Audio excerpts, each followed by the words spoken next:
کیا کوئی عام انسان کسی سلطنت کو ختم کر سکتا ہے؟ ایک بادشاہ کو ہٹا کر دوسرے کو بادشاہ بنوا سکتا ہے؟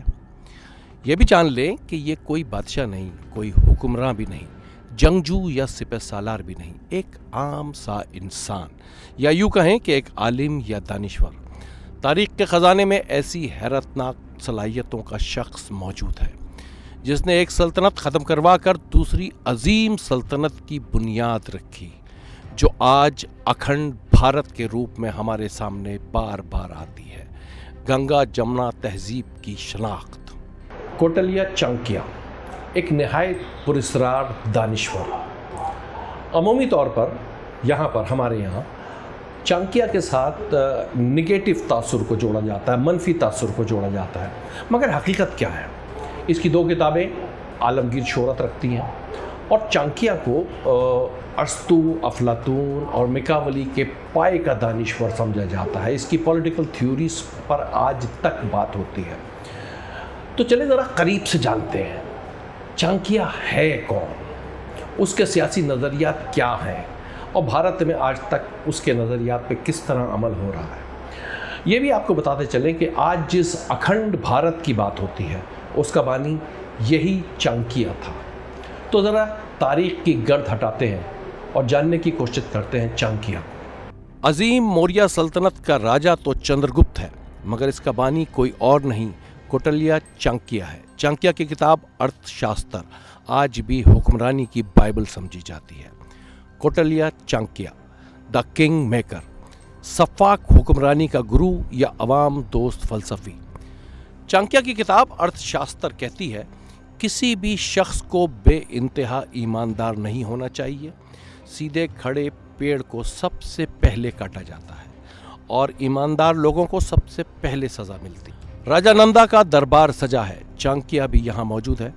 بادشاہ کو اس کی موجودگی ناگوار گزرتی ہے، سپاہی اس شخص کی بے عزتی کر کے اس کو باہر نکال دیتے ہیں۔ ایک بد شکل نوجوان، مگر یہ ناراض نوجوان عہد کرتا ہے کہ بادشاہ کو ہٹا کر اپنی بے عزتی کا بدلہ لے گا۔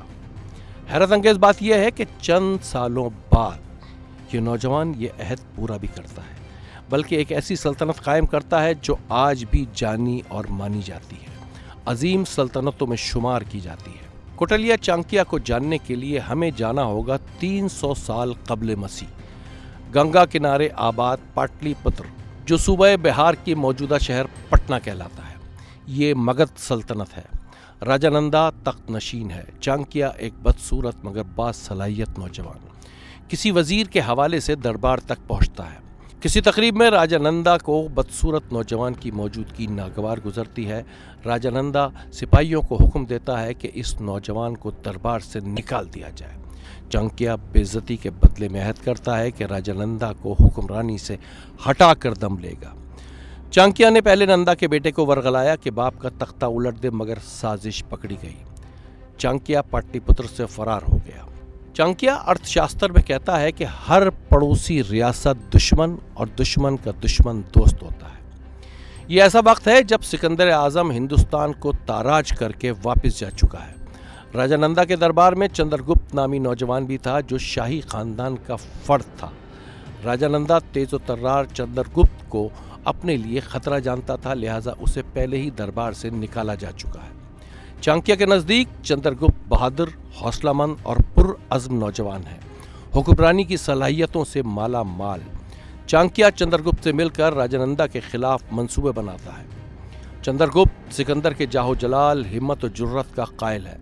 دونوں نوجوان راجا نندا کے عذاب سے بچنے کے لیے پنجاب بھاگ جاتے ہیں، تکشلا میں قیام، جو اب پاکستان کا علاقہ ٹیکسلا کہلاتا ہے۔ یہی چانکیہ کی جائے پیدائش بھی ہے۔ چندرگپت کے نزدیک یہ سلطنت کے قیام کا بہترین موقع ہے۔ ارتھ شاستر میں چانکیہ کہتا ہے کہ خطرے کو قریب آنے سے پہلے برباد کر دینا چاہیے۔ چانکیہ مشورہ دیتا ہے کہ فوری کارروائی تکشلا سے ہی شروع کر دی جائے۔ چندرگپت ساتھیوں کو جمع کر کے یونانی فوج پر دھاوا بولتا ہے جو سکندر اس علاقے میں چھوڑ گیا تھا۔ تکشلا پر قبضہ طاقت اور قوت میں اضافہ کرتا ہے۔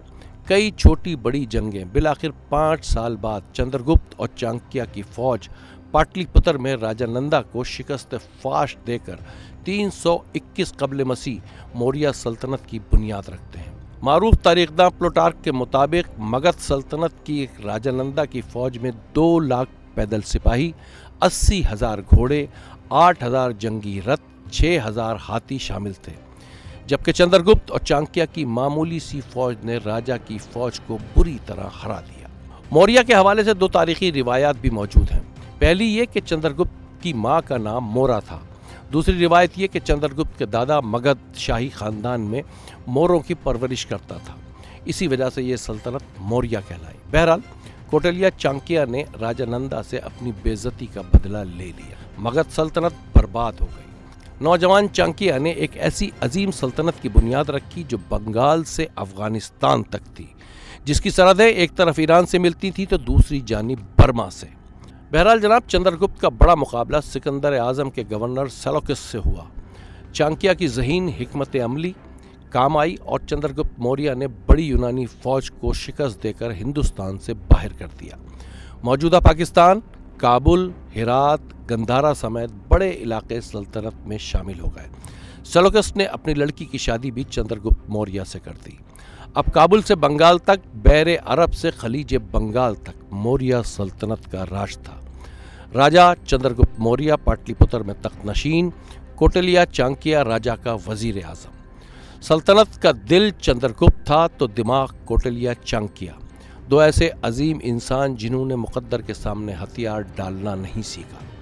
مہابھارت میں چکرورتی راجاؤں کا تذکرہ تو ہے جنہوں نے پورے ہندوستان پر راج کیا، مگر تاریخ میں موریہ راج ہندوستان کی پہلی سلطنت تسلیم کی جاتی ہے، یا یوں کہیں جسے آج اکھنڈ بھارت کے تصور کے نام سے یاد کیا جاتا ہے۔